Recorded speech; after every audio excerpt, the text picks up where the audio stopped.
식탁의 교제로 부르시다. 식탁의 교제로 부르시다. 예, 하나님께서 식탁의 교제로 부르셨다라고 하는 그러한 제목으로 하나님의 말씀을 전하고자 합니다. 목회는 식회다라고 하는 말이 있습니다. 처음 들어보셨죠? 제가 만들었어요. 목회는 식회다라고 하는 게 무슨 식재냐면 먹을 식자에 모이를 맺자 해가지고 목회는 식회다라고 하는 말이 제가 만들었습니다.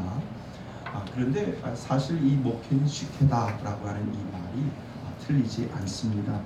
왜 그러냐면 우리 지난 성부영신 예배 때 1년을 뒤돌아보면서 사진을 봤잖아요. 먹는 게 제일 많았습니다.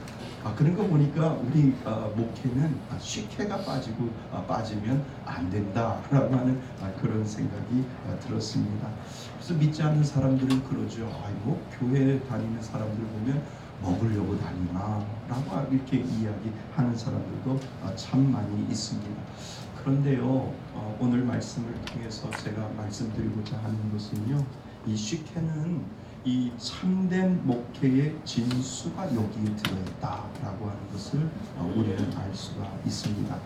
사실 성경에 나타난 예수님의 일들 중에는요, 이 먹는 문제가 절대적인 위치를 차지하고 있다라고 하는 겁니다.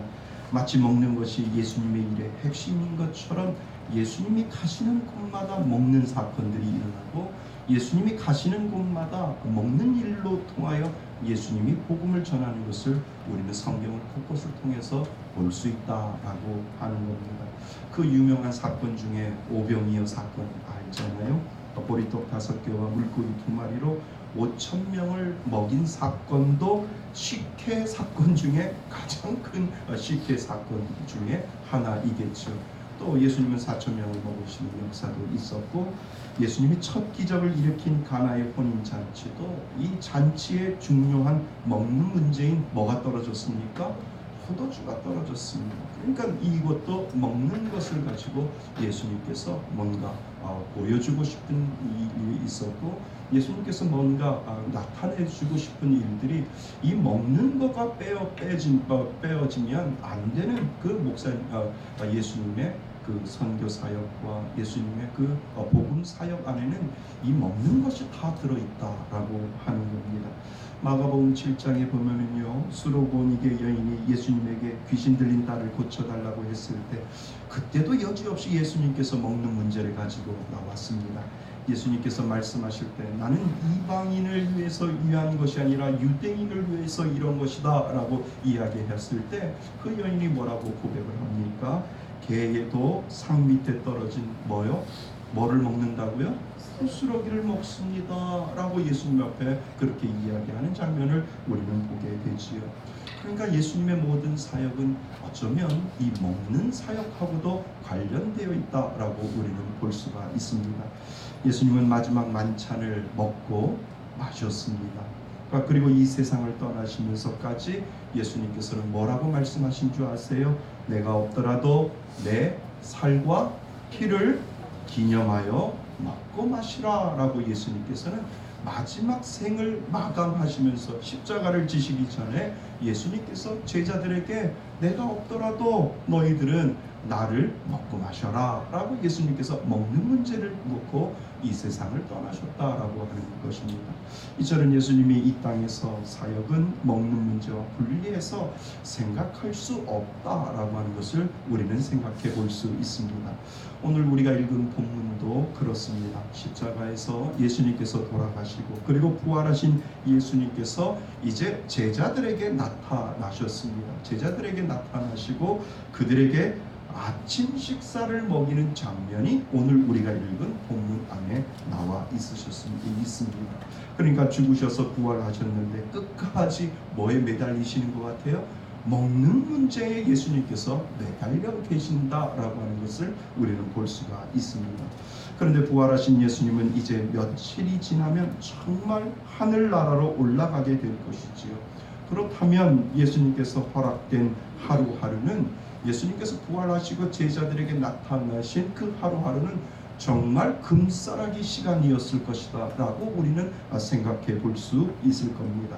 그러니까 예수님은 그 마지막 귀중한 시간에 더 거창한 일을 위해 시간을 사용하셔야 하고 그러한 일들을 위해 제자들을 예수님께서는 분명히 만나셔야 될 것이다 라고 하는 생각을 우리는 할 것입니다. 그러니까 예수님이 이 땅에 죄인들을 구원하는 사명을 가지고 오신 것이 사실이라면 적어도 예수님께서 이제 마지막 죽으시고 부활하신 그 사건 가운데 제자들에게 나타나는 것이 아니라 예수님께서 수많은 사람들에게 나타나서 봐라, 내가 너희들에게 이야기한 것처럼 나는 죽었지만 나는 부활을 했다라고 예수님께서 수많은 사람들 수천 명 수만 명을 데려다 놓고 내가 부활했다라고 예수님께서 말씀하셔야 된다라고 하는 생각을 우리는 생각해 볼 수 있습니다. 그런데요, 오늘 본문에서는 소개되는 예수님의 부활하신 모습은 너무나도 시시한 것 같지 않습니까? 고작 해봐야 7명 제자들에게 오셔서 또 고기를 153마리를 잡을 수 있게 해주시고 그리고 나서 아주 시시하게 예수님께서는 그 바닷가에서 제자들과 함께 식사를 하시고 그리고 나서 떠나시는 그 장면을 우리는 보게 됩니다. 이 뭔가 이상하지 않은가라는 그러한 생각을 우리가 하게 됩니다. 무엇 때문에 주님이 그들과 식사하는 것으로 시간을 소비하고 계셨을까? 우리는 먼저 질문을 우리 마음속에서 던져야 되지요. 여러분, 우리 예수님이 이 세상에 있을 때 식사하시던 그 그룹을 보면 아주 흥미로운 장면들을 우리는 볼 수가 있습니다. 왜냐하면 예수님은 예수님의 시대에서 일반인들과 식사하기를 부담스러워하는 사람들을 예수님이 찾아가셔서 식사하는 모습을 우리는 가끔 보게 됩니다. 대부분 그들이 누굽니까? 죄인들이고요. 그리고 그들은 창기들이고 병든 자들이고 사회에서 그렇게 대우받지 아니하는 그런 자들과 함께 예수님께서는 식사를 하셨다라고 하는 것을 우리는 먼저 주목해 보셔야 됩니다. 대부분 죄인들이고 예수님이 일반적인 사람들이 갈 수 없는 그러한 사람들과 함께 예수님은 먹고 마시고 그들과 함께 대화했다라고 하는 사실을 우리는 기억해야 한다는 겁니다. 예수님이 이렇게 사회적으로 격리된 이들과 함께 식사한다는 것은 무슨 의미일까? 그것은요, 그들이 예수님과 다시 회복된 관계 안에 참여할 수 있는 하나 예수님의 백성으로 예수님께서 부르시고 계신다라고 하는 겁니다.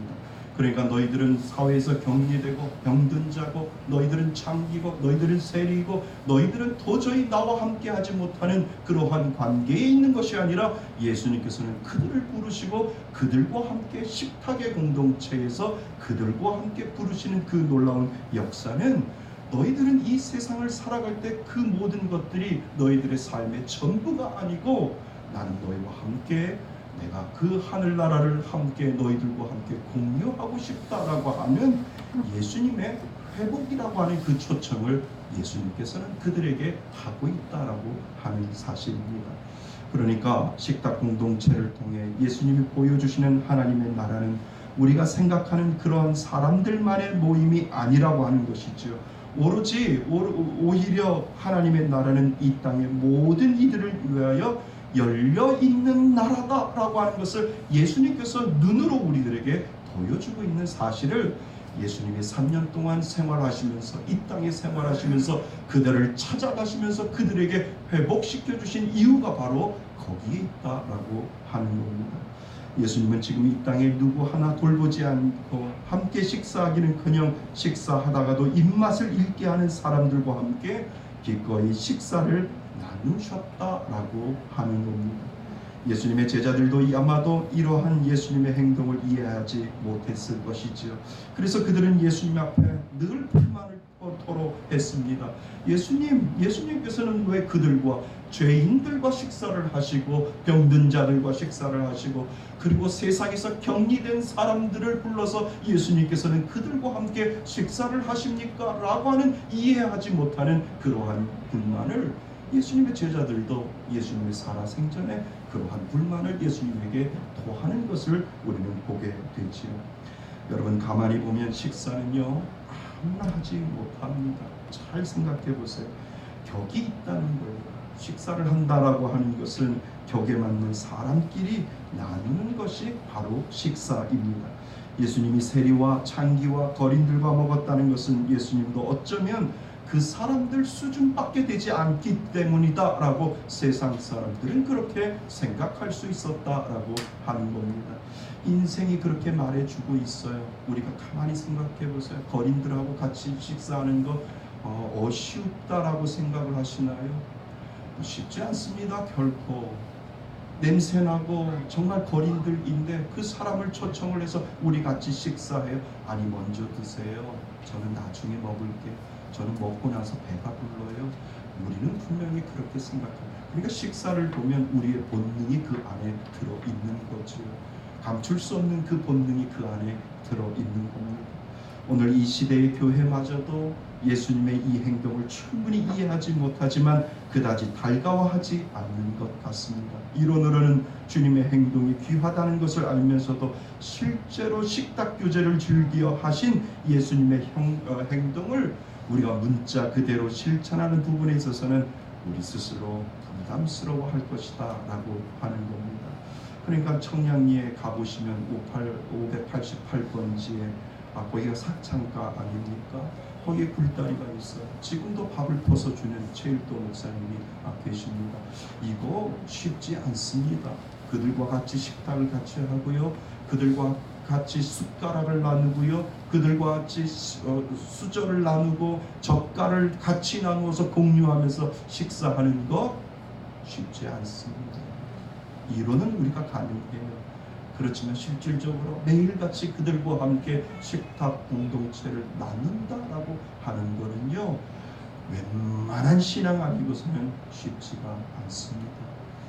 근데 예수님은 이 땅에 사시면서 그 모습을 보여주고 계셨다라고 하는 겁니다.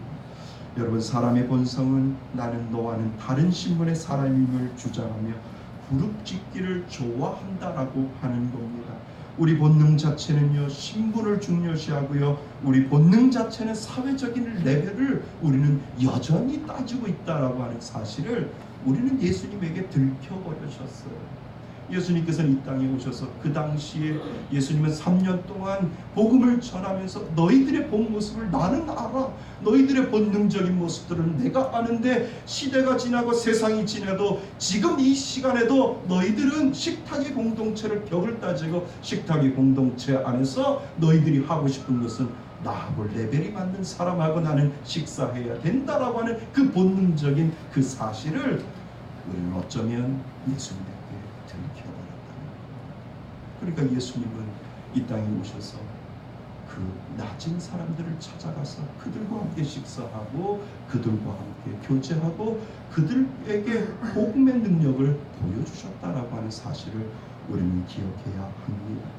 결국 예수님이 세리와 창기들과 죄인들과 함께하는 식탁 교제를 통해 어두운 시대를 향한 경종을 예수님께서는 울려주고 계신다는 겁니다. 3년 동안 계속해서 먹는 문제를 가지고 따졌다면 너희들은 그들과 함께 먹을 수 있느냐라고 하는 그 사실을 다시 한번 저와 여러분들에게 말씀하고 계신다라고 하는 사실입니다. 그래서 예수님이 말씀하시잖아요.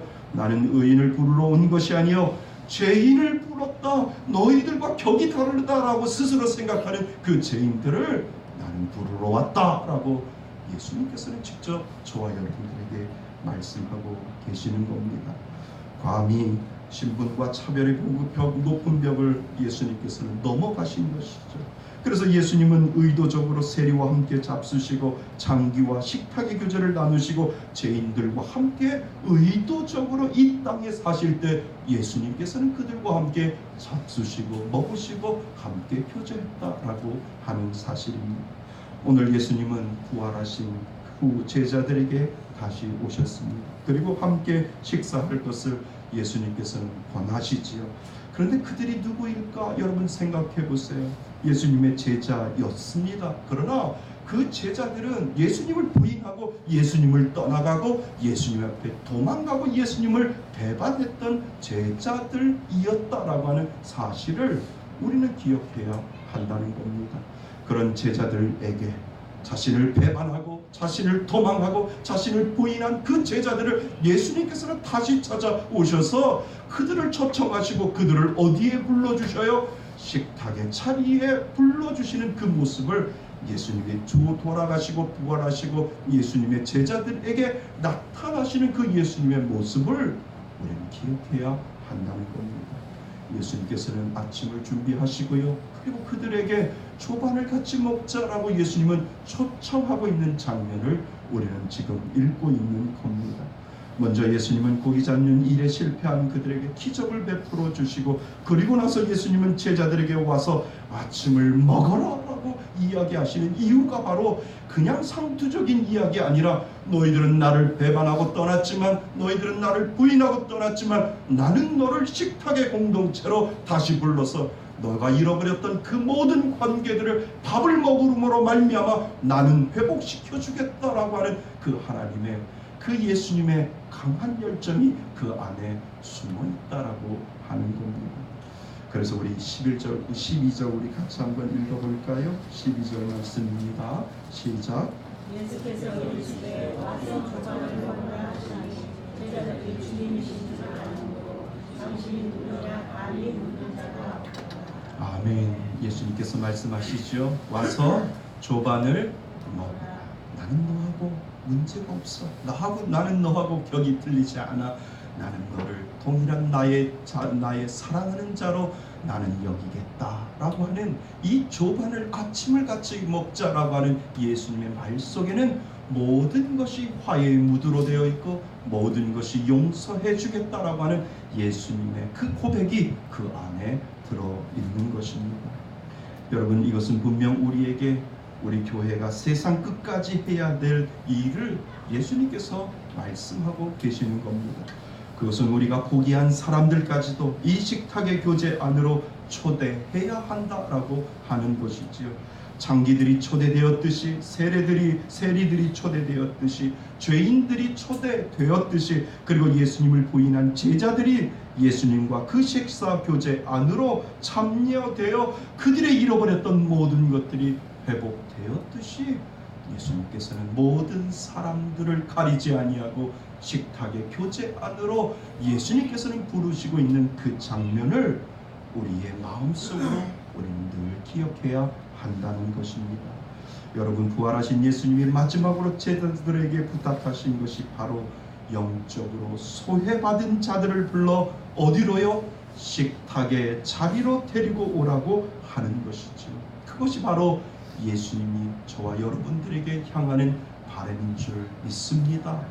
사랑하는 성도 여러분, 이 마음이 어떠한 마음인 줄 아세요? 이 마음이 전도의 마음이고요, 이 마음이 바로 선교의 마음이다 라고 하는 것을 예수님께서는 저와 여러분들에게 가르쳐 주셨습니다. 그래서 우리 교회 생활은, 우리의 신앙 생활은 먹는 모임, 식회가 되어야 되는 것이 맞습니다. 이것이 바로 예수님이 우리들에게 보여주신 예수님의 정신이고 예수님이 우리들에게 하라고 명령하신 일 중에 하나다라고 하는 것을 우리는 기억해야 할 줄 믿습니다. 단순히 내가 좋아하는 사람들과만 먹고 즐기는 것이 아니라 정말 영적으로 소외된 자들을 불러서 예수님의 마음을 가지고 우리 한번 밥 한번 먹어요 라고 이야기할 줄 아는 사람, 그 사람의 기본적인 마음은 예수님의 정신이 그 안에 들어있다라고 하는 겁니다. 그러니까 우리 한번 해보실래요? 우리 옆에 분한테 한번 해보실래요? 우리 밥 한번 먹어요. 우리 밥 한번 먹어요. 이것이 바로 예수님의 정신. 갈떡 가자고요? 우리 밥 한번 먹어요. 이것이 예수님의 정신 안에 들어있는 전도요. 이것이 예수님의 정신 안에 들어있는 선교가 바로 거기에 있다라고 하는 사실을 우리는 오늘도 기억해야 될 줄 믿습니다. 가만히 이 말씀을 준비하면서 영국의 생활을 한번 생각해 보았어요. 저는 청년들, 대학생들을 이렇게 전도를 많이 했는데 가만히 생각해 보니까 이 말을 가장 많이 했던 것 같아요. 밥 한번 먹어요. 한국 학생들을 보면 김치가 얼마나 그리워요. 우리 집에 와서 한번 밥 한번 먹어요. 김치 한 포기? 줄게요. 이게 저의 가만히 집사람하고 저하고 보니까 우리 밥 한번 먹어요. 참 많이 있고 또 외국 사람들 보면 Do you like Korean spaghetti? 이렇게 이야기해서 코리안 스파게티를 만들어서 한국적인 스파게티 우리 집사람이 잘 그렇게 이야기해서 우리 밥 한번 먹자. 우리 주일날 점심에 오면 정말 밥이 맛있는데 우리 밥 한번 먹자라고 하는 그러한 이야기를 가장 많이 했던 것 같습니다. 그러니까 여러분들도 전도할 때 우리 교회 점심밥 정말 뭐라고 얘기해요? 맛있어요. 한번 밥 한번 먹으러 오세요. 그러니까 예배드리러 오세요보다 뭐가 더 편해요? 밥 한번 먹으러 오세요. 정말 맛있어요. 근데요, 이거는 그냥 교제를 하기 위해서 하는 것이 아니라 오늘 말씀에 예수님의 정신이 그 안에 들어있는 겁니다. 예수님은 그 모든 것들을 회복시켜 주시기 위하여 그들을 식사의 자리로 초대하고 그들에게 전도와 그들에게 선교를 했던 이유가 바로 거기에 있다라고 하는 사실입니다. 사랑하는 성도 여러분, 예수님의 이름으로 우리는 모든 사람들을 식탁으로 초청해야 될 줄 믿습니다. 격을 따지지 아니하고 그리고 높고 낮음을 따지지 아니하고 주님의 이름으로 식탁의 공동체로 불러드릴 수 있는 저와 여러분이 되시기를 주님의 이름으로 축원드립니다. 아멘.